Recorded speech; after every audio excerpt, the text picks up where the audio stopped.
probably a unanimous vote in the House to release the Epstein files, but the real fight will happen after that.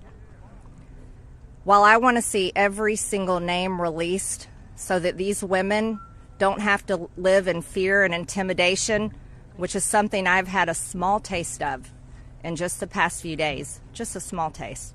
They've been living it for years.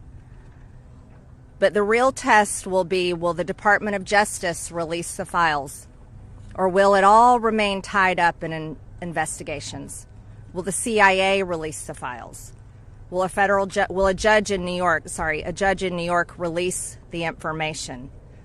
That's information that needs to come out. And will the list of names that these women privately hold, and they hold it because of their fear in their heart of what would happen to them if they release it on their own, will that list of names come out? That's the real test. So I want to thank Thomas Massie and Khanna for your bravery in doing something that is much needed in America, crossing the political aisle that has become bigger than the Grand Canyon in America. But these men crossed that aisle on behalf of these women. And that is more of what is needed today in America than ever in our history. So thank you so much. Who's next? Ro, I'll let you introduce. Thank you. Thank you. Thank you.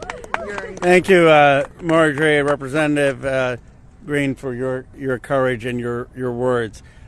Before I introduce our survivors, I just want to say that they will make their statements, and then you can ask questions of Representative Massie, myself, or Representative Greene, but we do not want people asking questions and cross-examining the survivors. They're here to tell their stories, and they should be heard by the American people with respect. Of course, Congressman Massie, myself, and Congresswoman Greene would be happy to answer questions after that.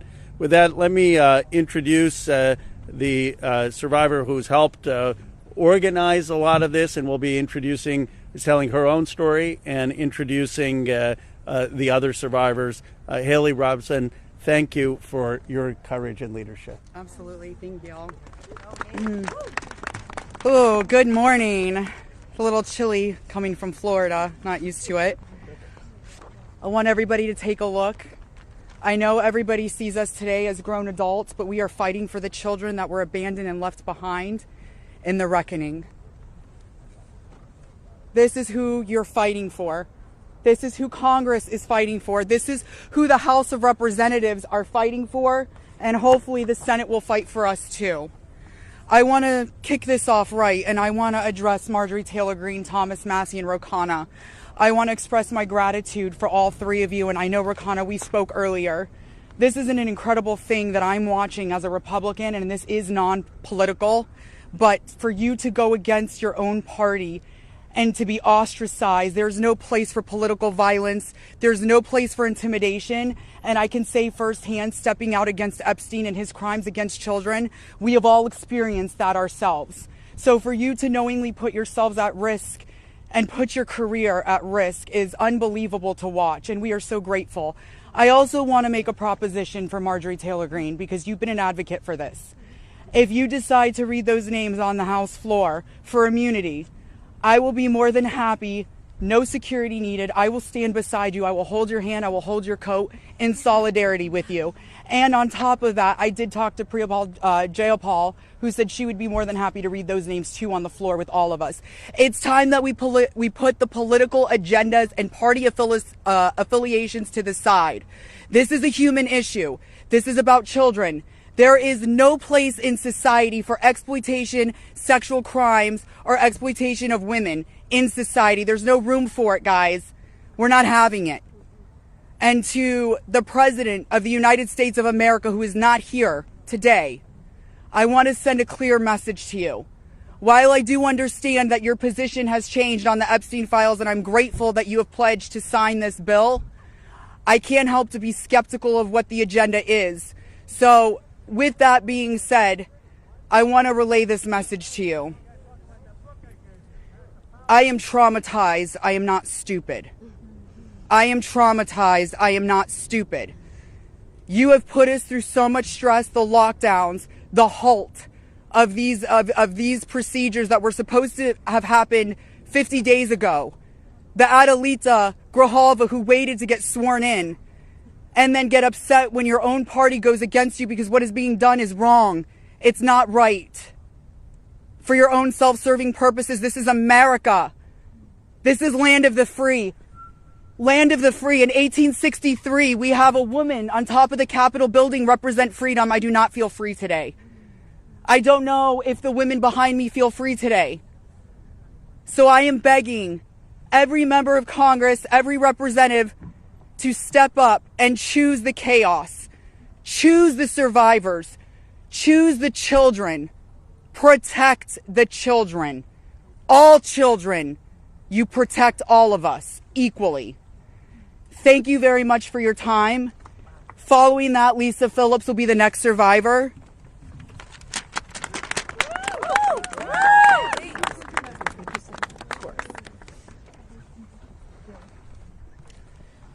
Good morning. My name is Lisa Phillips. It's an honor to stand here again for something America is finally united on: the immediate release of the entire Epstein files. In a divided nation, this is one demand we all share.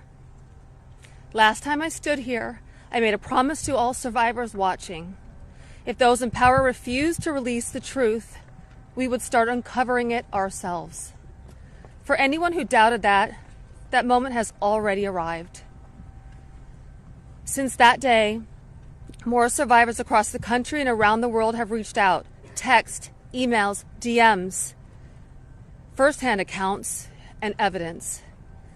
Many are women who were abused or trafficked through the international modeling pipeline Epstein built, promising visas, apartments, opportunities, futures, while exploiting their dreams for abuse. Most are still terrified to speak publicly because the men involved are powerful. They're connected, and as we know, they're protected.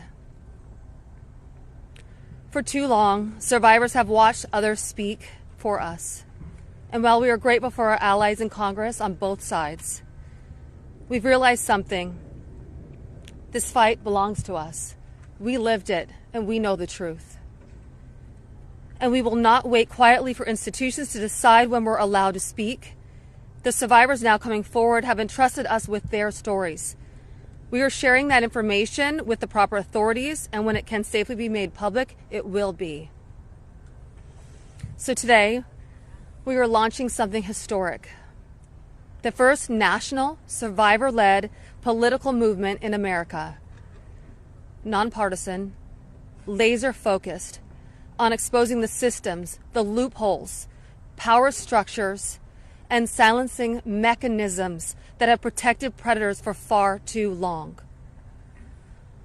We are stepping directly into the halls of power, into the political arena. We will help rewrite laws that failed us and build protections for our nation's children together, targeted by sexual exploitation. Together, today, survivors begin our own fight, the survivor revolution. And we intend to change this nation for the better. If you're a survivor who wants to join us, please reach out. And to anyone who benefits from the current system, intentionally or not, remember this. Alone, yes, we are afraid. But together, we are feared. Thank you. Good girl. Hello, everybody. I am Jenna Lisa Jones, and just as Haley, I would just like to give a little reminder that this was me at 14 years old. I was a child. I was in 9th grade. I was hopeful for life and what the future had held for me. He stole a lot from me at 14. So just a little reminder there for everybody. Sorry.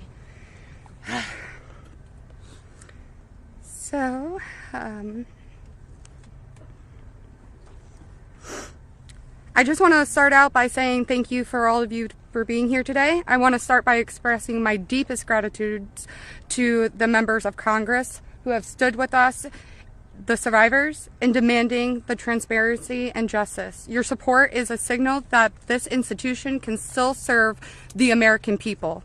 This issue was never one that should have divided us the way it has. In fact, it should have united us. Sexual abuse is not a Republican issue.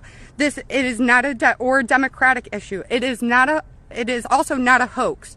We are here as American survivors of a man who used his wealth and power to hurt young girls and women.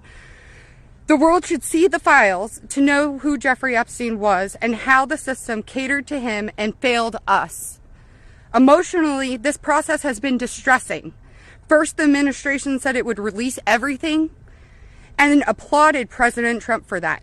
Then it fought to release nothing. Now that checks and balances of our democracy have worked and the bill is getting passed to release the files, we are hearing the administration say they intend to investigate various Democrats who were friends with Epstein. I beg you, President Trump, please stop making this political. It is not about you, President Trump. You are our president. Please start acting like it. Show some class. Show some real leadership. Show that you actually care about the people other than yourself. I voted for you, but your behavior on this issue has been a national embarrassment. It is time to take the honest, moral ground and support the release of these files, not to weaponize pieces of the files against random political enemies that did nothing wrong, but to understand who Epstein's friends were, who covered for him, what financial institutions allowed his trafficking to continue, who knew what he was doing but was too much of a coward to do anything about it. Jeffrey Epstein and Ghislaine Maxwell were able to recruit and abuse young girls and women. Then the country will learn nothing, and has horrible history will repeat itself if we do not do something about this. Thank you to the brave congressmen and women who have stood by us and recognized our side is the American side, and we should all be proud once again to be Americans. I want to just extend my thank you so much to all three of you very, very much. The first time we were here, listening to the, people yell shame at you, and when she was here in support of us, really hit home and spoke some volumes, and I just very much appreciative of your support, and we stand by you. Don't let any of them bully you.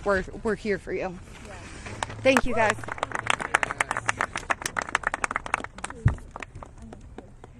Wow.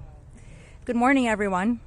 Thank you all so much for coming together today and taking the time to listen to us.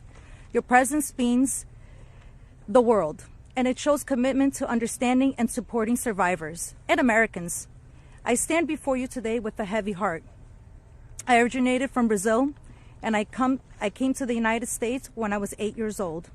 I was only 14 when I first encountered Jeffrey Epstein, and my daughter is now almost at that age. At 14, the only things she should be concerned with are going to school, practicing at her cheerleading competitions, and enjoying her time with her friends and family.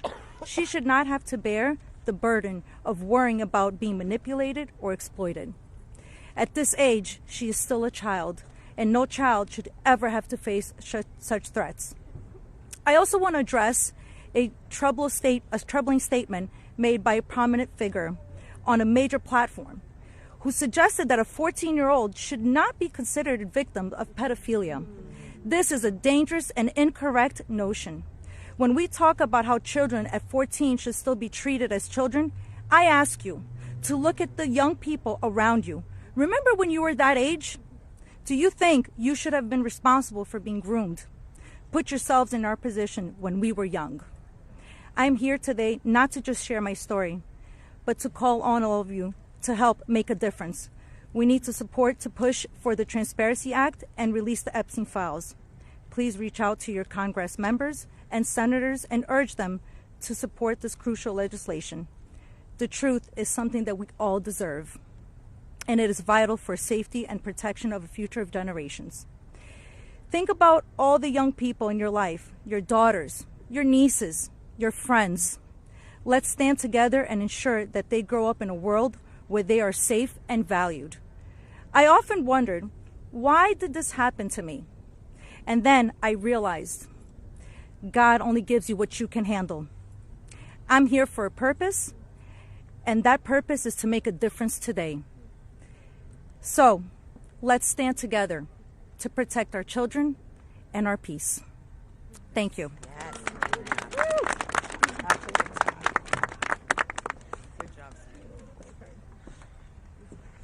Good morning.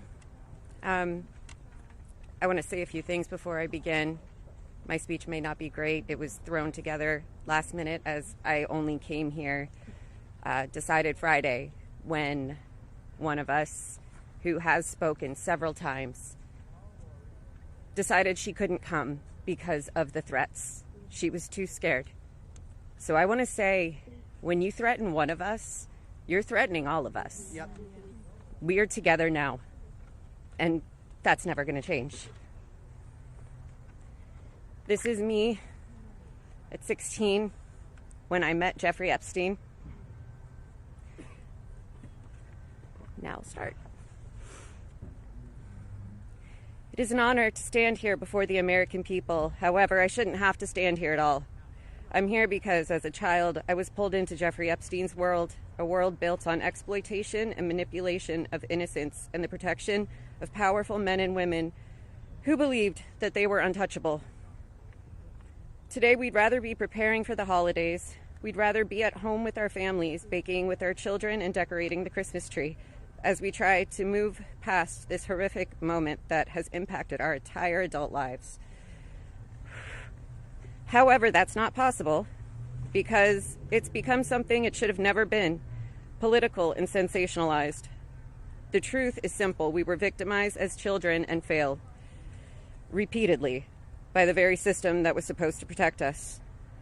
That's why we stand here today, to demand justice and accountability, not just for Epstein and his crimes, but for every predator and every enabler who participates in or protects abusers. The Epstein case was gravely mishandled consistently and deliberately over many years.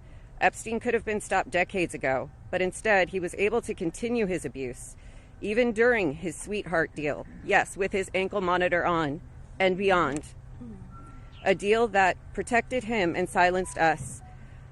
While I was a child fighting to survive what happened to us, federal prosecutors were negotiating ways to shield powerful adults. And the failures didn't stop there. Our civil cases were met with hostile judges and delay tactics, intimidation, and PR campaigns designed to smear us in the public eye. We were treated as problems to be managed instead of victims to be protected.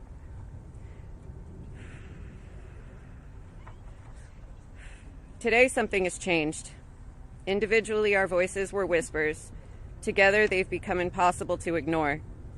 We are encouraged to see elected officials from both parties, thank you, come together and finally take action to release the files. I'll leave it there. Thank you. Good job. Yes, Ashley. Good morning. My name is Wendy, and I'm standing here today with a truth that still scares me to say out loud. I'm going to put this down because I can't hold both, as you guys saw, but that was me when I was 14 when I met Jeffrey Epstein. None of us here signed up for this political warfare. We never asked to be dragged into battles between people who never protected us in the first place. We are exhausted from surviving the trauma and then surviving the politics that swirl around it. When survivors travel to speak, to advocate, to stand for the truth, we do it with our own money, from our own pockets, carrying our own fear, shaking in our own bodies. There is no team, there is no paycheck. It's just us hoping our voices make a difference. And it puts a pit right in your stomach because you know you're standing on the right side of history. Yes. But standing on the right side of history is not a comfortable place to be. Yep.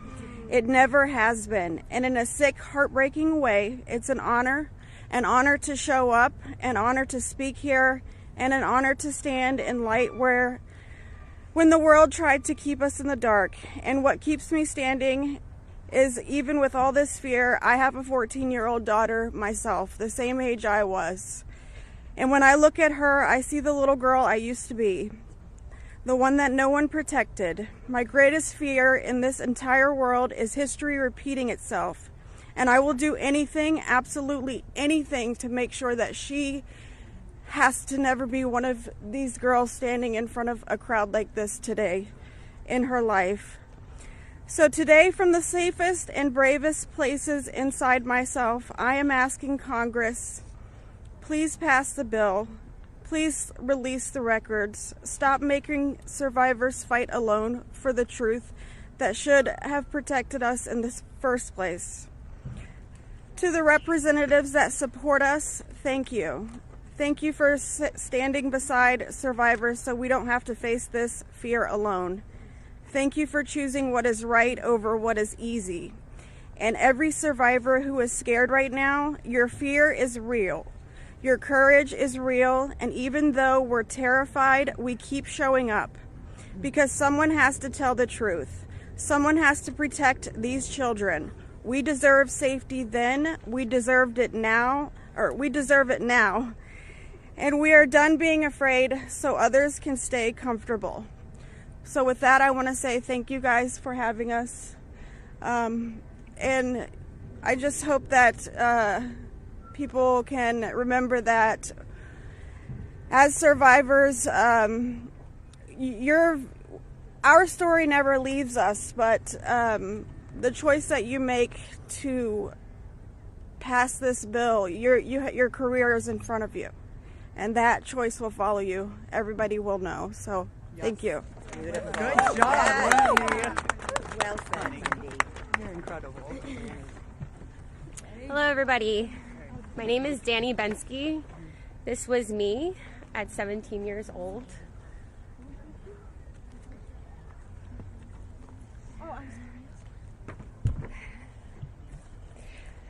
Coming from the dance world, I was recruited in 2004 after a systematic breaking down where Epstein leveraged my mother's brain tumor scans. He threatened me to withhold care for her. He trapped me in a year-long cycle of abuse. The last time I was here in Washington, D.C., I talked about being a part of this beautiful mosaic of women behind me, and they are exactly that. They are a beautiful mosaic of energy and passion and love and life. I am one story of 1,000. You think of that number, 1,000. I spoke of how big our hopes and dreams once were, and I talked about how they were completely shattered at the hands of Ghislaine Maxwell and Jeffrey Epstein. Now, I look at this amazing community behind me. They are survivor sisters. We are together. We stand together in this. And I realize that we are a representation of women across America. We come from different backgrounds. We have different religions. We are different races, different creeds, different ethnicities. We have different political affiliations. Some of us don't want to be political at all. And yet we stand here together for this cause. We're united in the call for transparency, complete transparency, to find justice. Justice for our younger selves.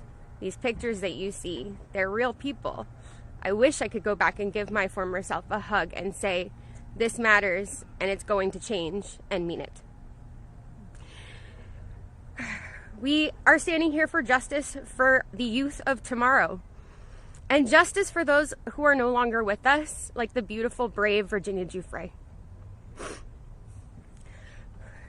We understand that the road is long, but I implore you to stay the course, please.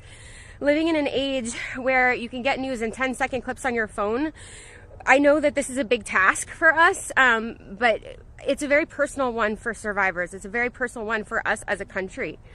So I'd like to ask you to try something right now. I'd like everybody to close their eyes or soften their gaze just for a moment. And I want everybody to think of a child that is close to them between the ages of 14 and 18 years old.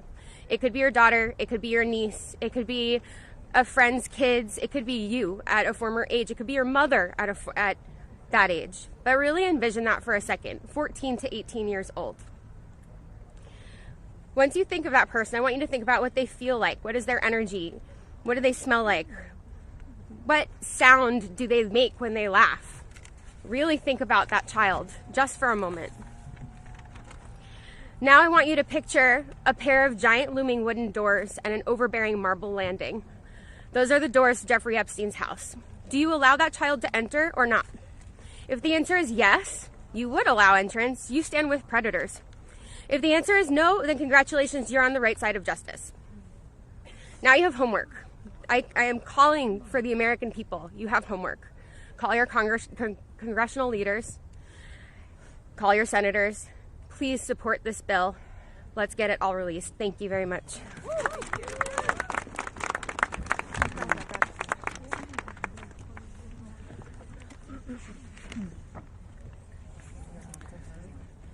Good morning.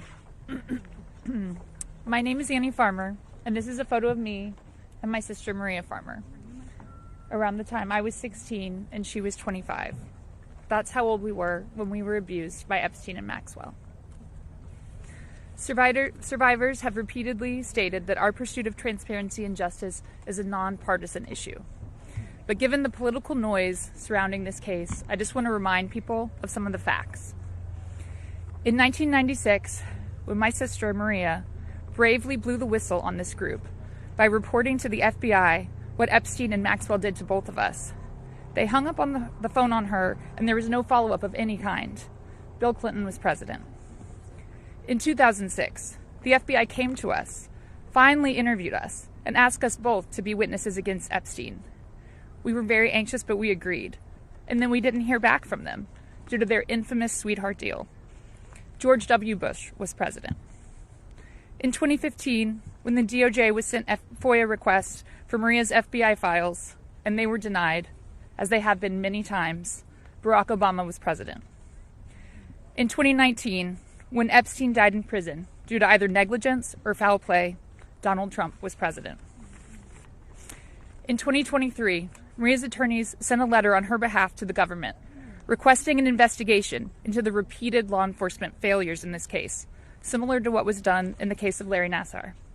They declined to do so.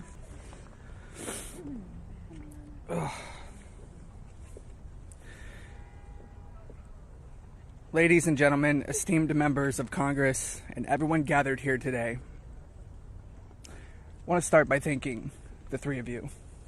Thank you. It takes a lot of bravery to do what you're doing. We hear you. We see you. It means a lot for you to be here with us, and I know my sister will be incredibly proud. This is the moment she was fighting for and the moment that all survivors are fighting for, so thank you. My name is Sky Roberts, and I stand before you as the brother of Virginia Roberts Giuffre, a warrior, a mother, and a sister whose legacy will forever resonate in the hearts of those who understand the fight against injustice. Today we find ourselves in a place of deep sorrow, shattered by the loss of our beloved sister. Yet, we are honored and privileged to carry her voice forward and continue her relentless fight alongside her fellow survivor sisters. Virginia's story is one that should have been filled with promise, but instead it became a harrowing tale of exploitation and survival. At just 16 years old, she took a job at Mar-a-Lago, believing she had secured a dream summer position. But that dream quickly morphed into a nightmare when Ghislaine Maxwell preyed upon her innocence. This isn't just the story of one girl. It's a story about the insidious nature of power and abuse, a dark chapter in our society that must be told. Virginia was no stranger to trauma. In her memoir, Nobody's Girl, she shares the painful truth that she had already suffered abuse at the hands of our father and a family friend. But what happened next was unfathomable. Epstein and Maxwell didn't just abuse her, They trafficked her to a network of the rich and powerful. Princes, prime ministers, politicians, financiers, and lawyers. These men committed unspeakable acts against her will, and against the will of countless survivors who stand united with us today. Virginia's strength was tested in many ways that most of us can hardly imagine. She was manipulated, coerced, and threatened, forced into complicity in her own devastation. She often spoke of psychological scars that ran deeper than the physical ones. From the start, she wrote, "They manipulated me into participating in behaviors that ate away at me, eroding my ability to comprehend reality and preventing me from defending myself. The most destructive wound they inflicted was that of forced complicity, a betrayal of self that was crafted by her abusers. But I stand here today to declare that their tactics of fear and intimidation did not work. Virginia's spirit could not be broken. She became a beacon of hope, a warrior, fighting not just for herself, but for every survivor who suffered in silence. She said, I felt it was my duty to stand up to predators like Epstein and Maxwell. I would put my neck on the line to make sure my daughter never has to go through what I had to endure. These survivors like Virginia have transformed into mothers and strong women, fierce in the face of adversity. Many of them have daughters the same age they were when they faced their own abuse. They are determined to break the cycle, to shatter the silence that has kept so many in the shadows. Virginia quoted in her memoir, "There I was, as the mother of 3 children. I felt it was my duty to stand up to predators like Epstein and Maxwell. I mentioned to Ellie in particular, her daughter, I would put my neck on the line to make sure she never has to go through what I had to go through. I said, joining Edward's CVRA case, what I would want somebody to do for my daughter or sister and friend. In the end, I said, I was just trying to do the right thing. That's what I felt like I'm doing," I said. "I'm making a small dent in this big world we live in."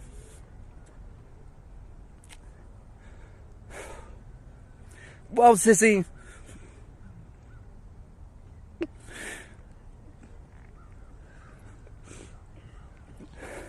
you didn't just make a small dent.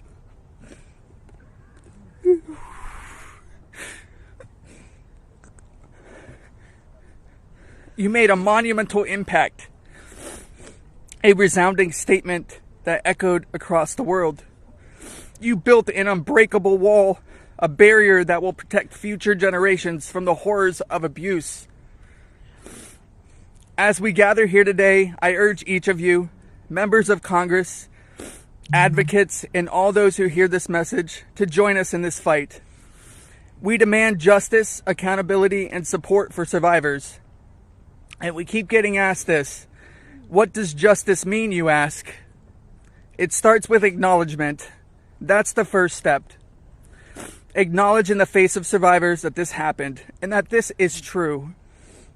Your vote carries that weight. My sister is not a political tool for you to use. These survivors are not political tools for you to use. These are real stories, real trauma, and it's time for you to stop just talking about it and act. Vote yes.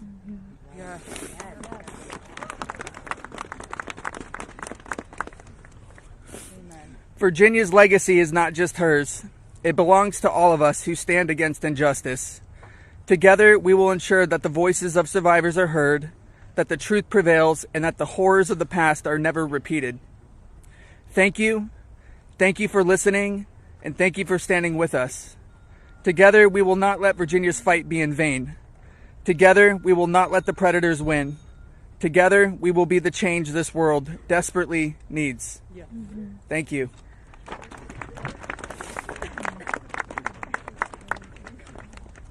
It was so beautiful.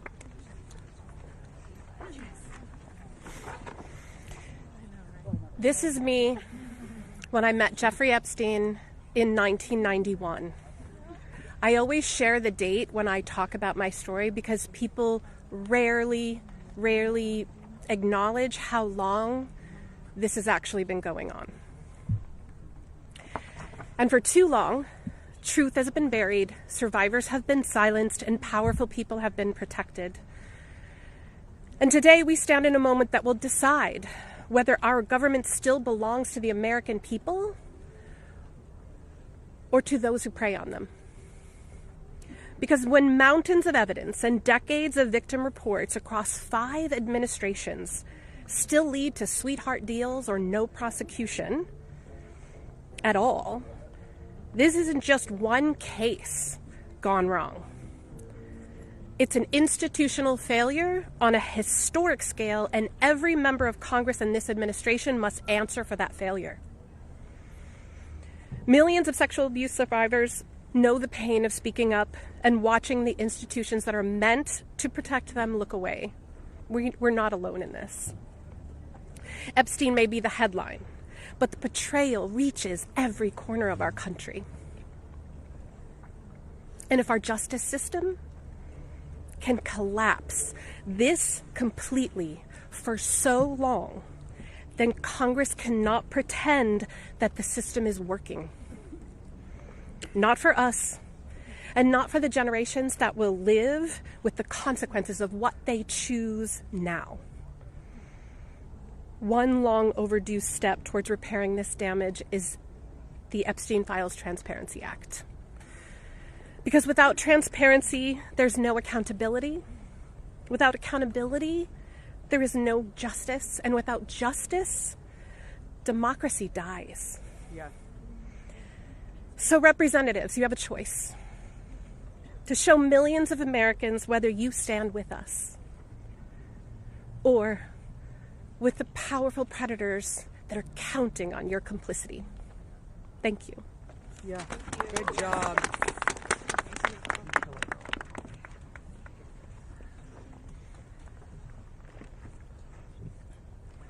Good morning. This is me. This was me. My name is Charlene Rochard, and I stand before you today not as a victim of rumor or conspiracy, but as a survivor of Jeffrey Epstein's abuse. Far too long, survivors like me have been dismissed, silenced, are told that our pain was exaggerated or fabricated. Let me be clear. This is not a hoax. Yes, it's not. What we endured was real, and it has scarred lives across 5 presidential administrations. The truth has been buried in sealed files and hidden records for far too long. The Epstein Files Transparency Act is not just about survivors. It's about America itself. How can we keep America great if the principles the nation was founded on, that power belongs to the people, is not protected? No one, no matter how wealthy and well-connected, stands above the law. If we cannot face the truth, then we betray the very ideals that defines us as a country. By passing this act, Congress has the chance to prove that truth matters more than privilege, Yes. that justice matters more than influence, and that America has the courage to confront even the most uncomfortable realities. This is not just about survivors.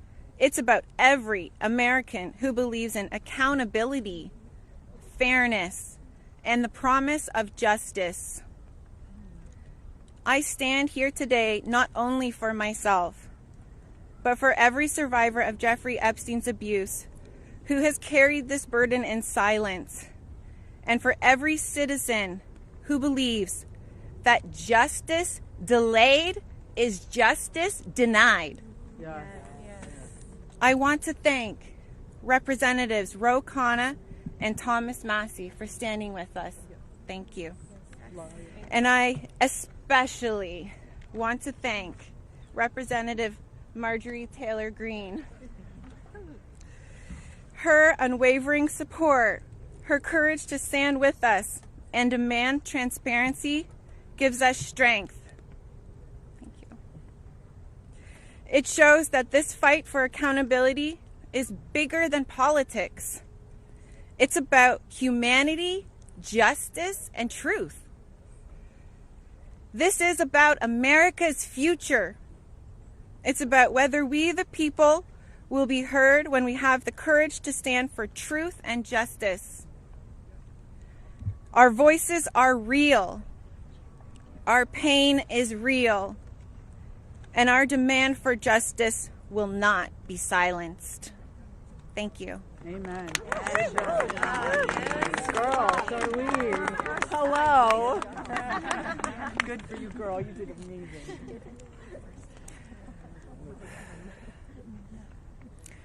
My name is Laura Bloom McGee. This is my first time speaking publicly about my abuse. As a young woman in New York City, I was pursuing a modeling career and building a life of giving back through my philanthropic work.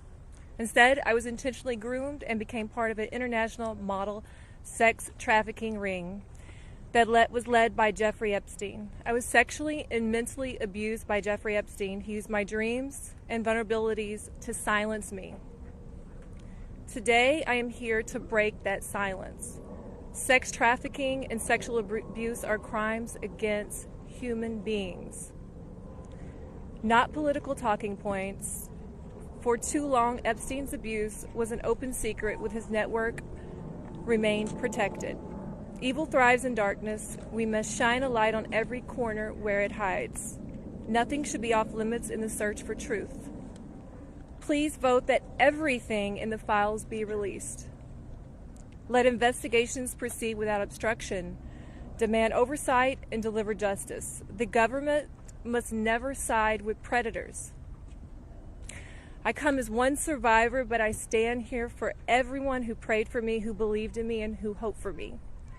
To my fellow survivors, your courage brought me here. We are more than victims. We are mothers, daughters, sisters, friends. This is not a hoax, and we will not be erased. Shame on any elected official who obstructs truth and justice for the American people. Yes. Thank you. Amen. Yes. Yeah, girl. Yes. My name is Liz Stein. In 1994, I was a senior in college, just 21 years old. I had aspirations of attending law school after graduation, and it looked like I had a bright future ahead of me. 1994 was also the year I met Ghislaine Maxwell and Jeffrey Epstein. My involvement with them changed the trajectory of my entire life. The Epstein files are not about loyalty to any one political party. They are evidence of a crime. We stand here today, victims of the crime of sex trafficking. I'm here today speaking both for my 21-year-old self and for the countless number of people who have experienced sexual violence. When I am asked what I would tell my younger self if I could say something, I say that I would tell myself to tell someone. And if they don't listen, to tell someone else. And to just keep telling until someone listens. And even if nobody listens to you, you should be proud of yourself because you stood in your uncomfortable truth when others could not. And that is true bravery. We stand here today as survivors, part of a sorority that none of us asked to join. We have told our stories over and over and over. Now it's time to see who was listening. We ask that you vote to release the files, all of them, so the victims of this crime can finally see justice. Thank you. Amen. Yes! You go, girl.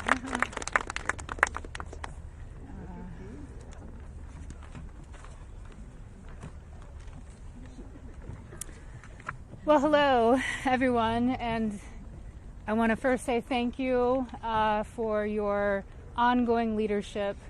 I know it must not be easy thing to do, much like it's not easy for us to be doing this, so I guess we're in this together, so thank you so much.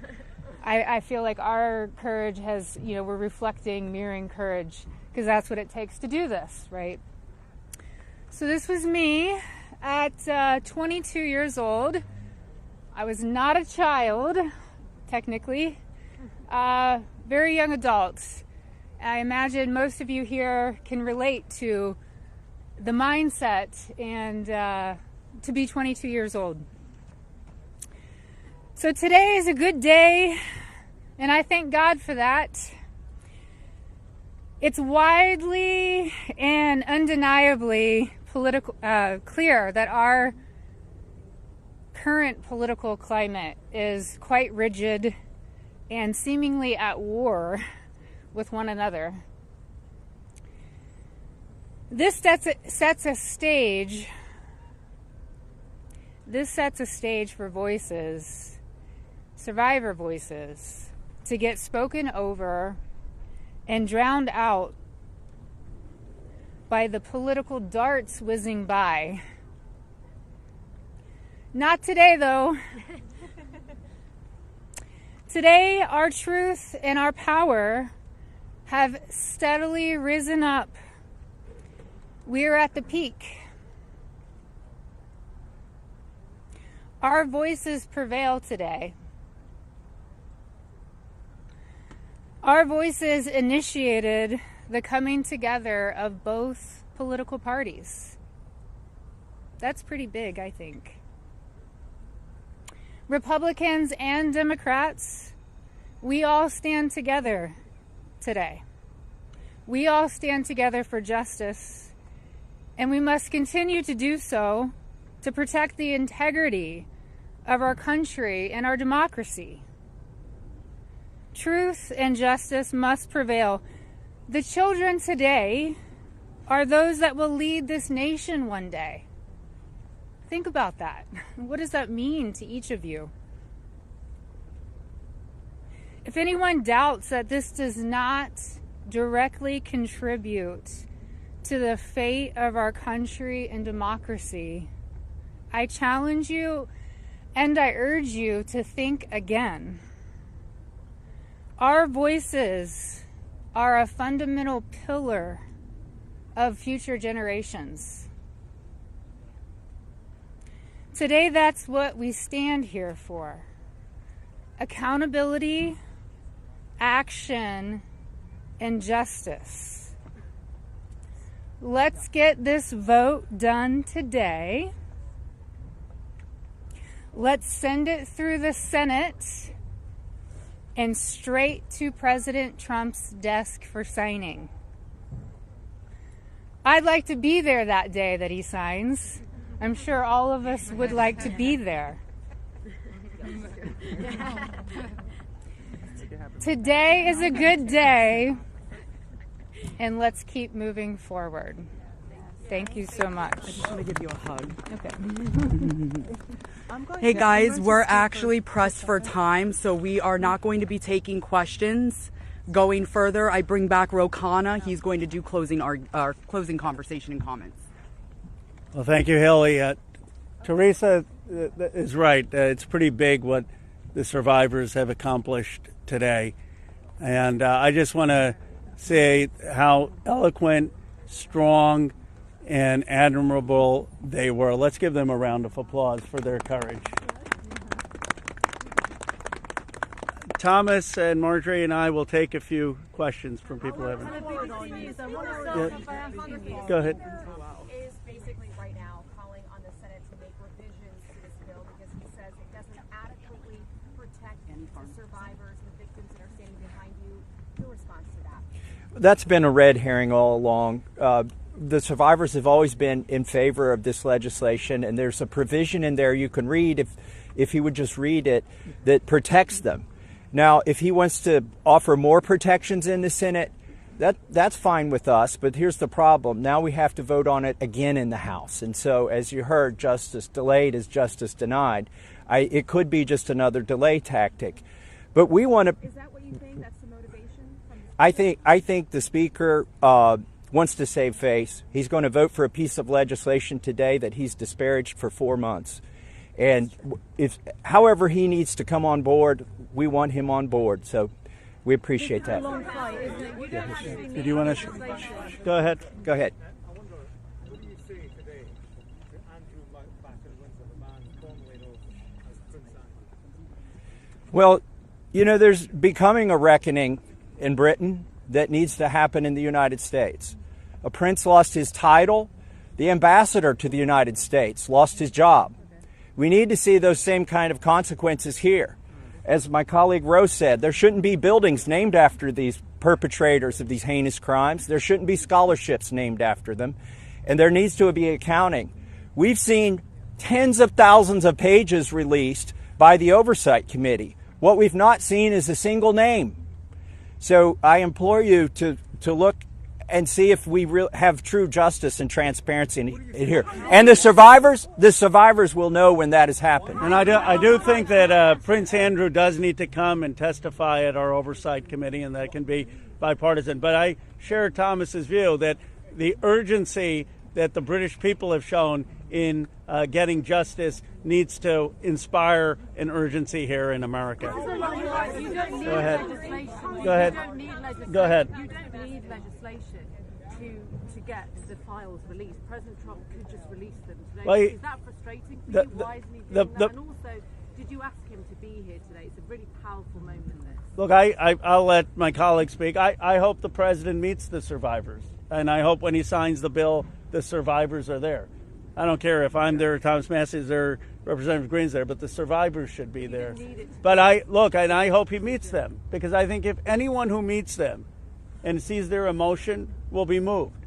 And my goal is to get justice here. So I hope he will meet them and really hear what's happened and actually take action. But the broader point is, yes, the president could order the Justice Department to release the files. But in a constitutional democracy, what we're supposed to have is Congress says that the files should be released, and then it's not on the whim of any president. Then the Justice Department is compelled to release those files because that's the law of the land. Let's just take a, yeah. Take.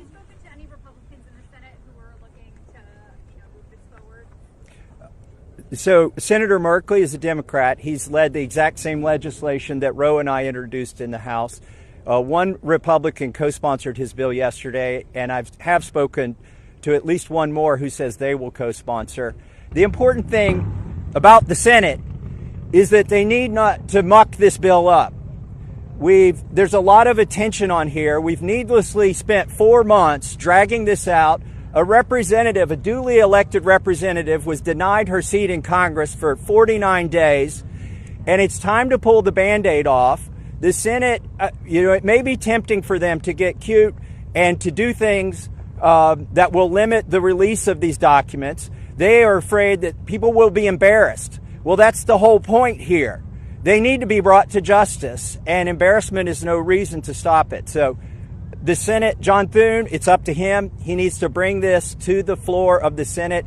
And I think the vote today will show that in the House. And the president, look, the president has said he would sign the bill. You're going to get almost a unanimous vote here. So you have the president and a unanimous Congress believing that this protects the survivors and is calling for the release. There's no reason for the Senate now to, as Representative Massie puts it, muck around with it. They need to put it up, have a vote, have the president sign it. If there's any further protections, they can do that through the DOJ process. But what they should not do is delay a vote on a bill that the House is going to vote overwhelmingly for and that the president supports. Congresswoman Greene, you raised the question of whether or not the Justice Department will actually release these files.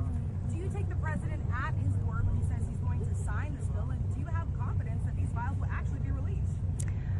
I only take people's actions seriously, no longer words. And what do you think the president's And I'll tell you, because I wasn't a Johnny-come-lately to the MAGA train. I was day one 2015, and there's a big difference in those Americans and those that decided to support President Trump later on. And I'll tell you right now, this has been one of the most destructive things to MAGA, is watching the man that we supported early on, 3 elections, for people that stood hours, slept in their cars to go to rallies, have fought for truth and transparency, and to hold what we consider a corrupt government accountable. Watching this actually turn into a fight has ripped MAGA apart. And the only thing that will speak to the powerful, courageous women behind me is when action is actually taken to release these files, and the American people won't tolerate any other bullshit. That's where we are today. Thank you. Go ahead. Les, 2 more questions, and then we're around all day. Is this a watershed? How would you sum up today in terms of your battle to get to the truth?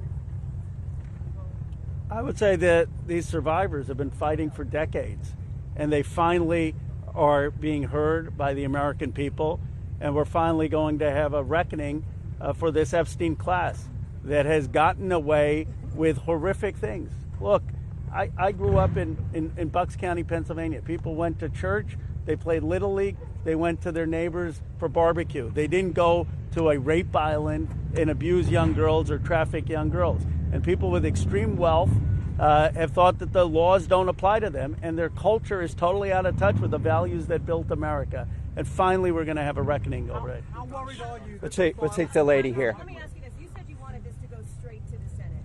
What message does it send to the survivors behind you if the Senate doesn't act quickly to move this bill forward?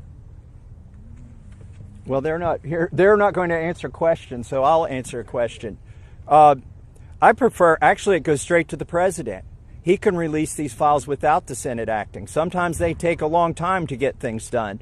The House figured out a way to take 4 months to get this done.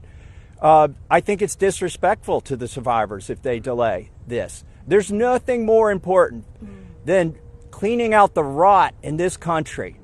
And this is rot, and it's not a partisan issue.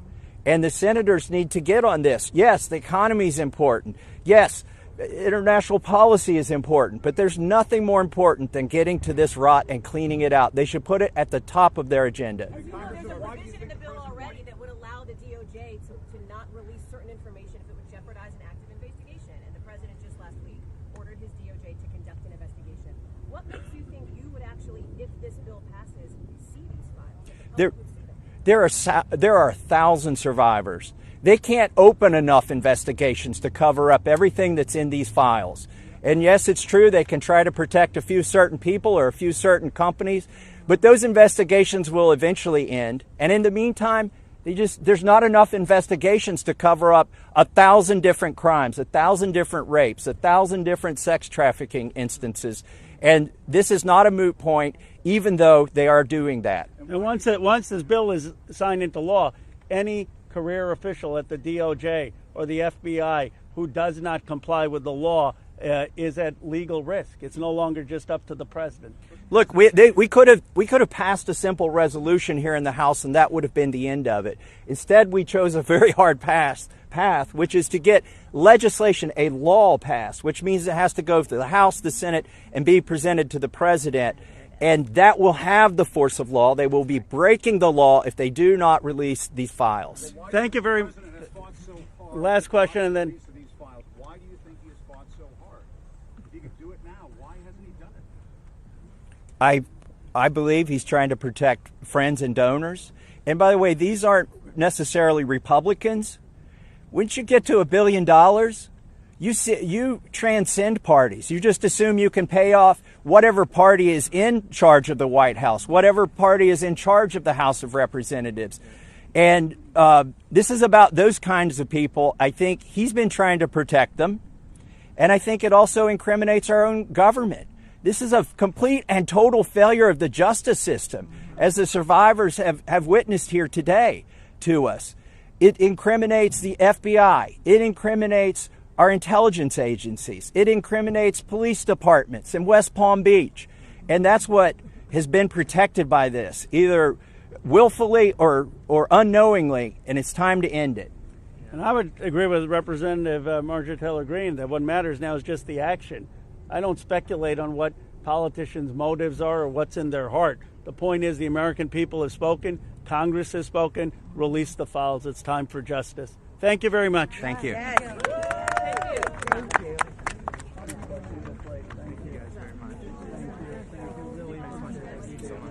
Very brave. Incredible. I appreciated your work very well. Great. Thank you. I said bullshit on TV the other day, and I love that you just said bullshit. I was like,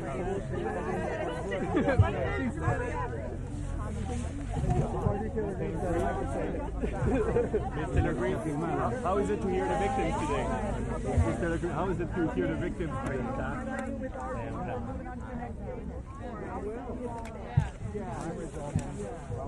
Ms. Taylor Greene? Okay, I see you, Marjorie. How did you feel hearing the victims today, Ms. Taylor Greene? You were terrific. Incredible. I'm always inspired hearing you. Most of every moment. Shop early Black Friday deals now at Lowe's.